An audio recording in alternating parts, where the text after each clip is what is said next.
আগামী সপ্তাহে ত্রয়োদশ জাতীয় সংসদ নির্বাচনের রোডম্যাপ ঘোষণা করা হবে বলে জানিয়েছেন নির্বাচন কমিশন ইসির সিনিয়র সচিব আক্তার আহমেদ। আজ বৃহস্পতিবার বিকেলে এক সংবাদ সম্মেলনে এ তথ্য জানান আক্তার আহমেদ। তিনি বলেন, রোডম্যাপ নিয়ে আলোচনা হয়েছে, আগামী সপ্তাহে প্রকাশ করা হবে। তবে কোন পদ্ধতিতে রোডম্যাপ হবে তা পরবর্তী সময়ে জানানো হবে। প্রবাসীদের ভোটাধিকার প্রসঙ্গে ইসি সচিব জানান, এ বিষয়ে আরও আলোচনা বাকি আছে। আলোচনার পর সাংবাদিকদের অবহিত করা হবে।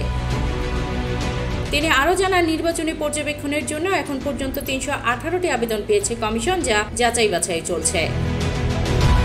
এদিন বিকেলে নির্বাচন কমিশনে নির্বাচন সংক্রান্ত নানা বিষয়ে বৈঠক অনুষ্ঠিত হয়। এর আগে গত ৭ই আগস্ট সচিবালয়ে মন্ত্রিপরিষদ সভাকক্ষে উপদেষ্টা পরিষদের বৈঠকে প্রধান উপদেষ্টা অধ্যাপক মোহাম্মদ ইউনূস বলেছেন, একটি সুষ্ঠু নির্বাচন নিশ্চিত করাই অন্তর্বর্তী সরকারের প্রধান কাজ।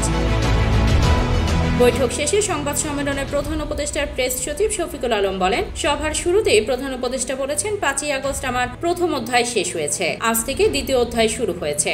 এখন আমাদের প্রধান কাজ হচ্ছে একটি সুষ্ঠু নির্বাচন নিশ্চিত করা।